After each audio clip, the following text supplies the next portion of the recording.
Middle ear वाला part है, ये पार्ट जो है एक मस्कुलर कैनाल के थ्रू जो है वो हमारे माउथ कैविटी के इनर साइड, पीछे की साइड, बैक साइड में ओपनिंग होती है, यहाँ से इस तरह से जाएगा, उसको बोलते हैं अस्टैचियन ट्यूब। एक ट्यूब लाइक स्ट्रक्चर होती है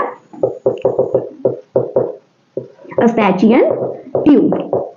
अस्टैचियन ट्यूब क्या है कि मिडिल ईयर से लेकर हमारे माउथ कैविटी की बैक साइड में ये एक ओपनिंग होती है ट्यूब से, उसको बोलते हैं अस्टैचियन ट्यूब। उस ट्यूब की ओपनिंग जो है माउथ कैविटी में होती है, इसीलिए कभी कभी क्या होता है, आप अपने माउथ को बंद करके कुछ हमिंग साउंड या कोई साउंड प्रोड्यूस कर रहे हैं अगर, तो वो आपको खुद को भी सुनाई देती है। एयर में तो आई नहीं वो साउंड, तो फिर आपके कानों ने कैसे रिसीव की, तो वो ये अस्टैचियन ट्यूब की वजह से ही आपके कान रिसीव कर पाते, क्योंकि माउथ कैविटी के अंदर है। आप चाहें तो हमिंग करके देखिए, अपने मुंह बंद करके हमिंग करके देखेंगे आप, तो क्या होगा, आपकी जो साउंड है वो खुद आपके कानों में सुनाई देगी। तो अस्टैचियन ट्यूब से वो मिडिल ईयर तक पहुंच जाती है और मिडिल ईयर फिर उसको आगे जो है वो भेज देते हैं। तो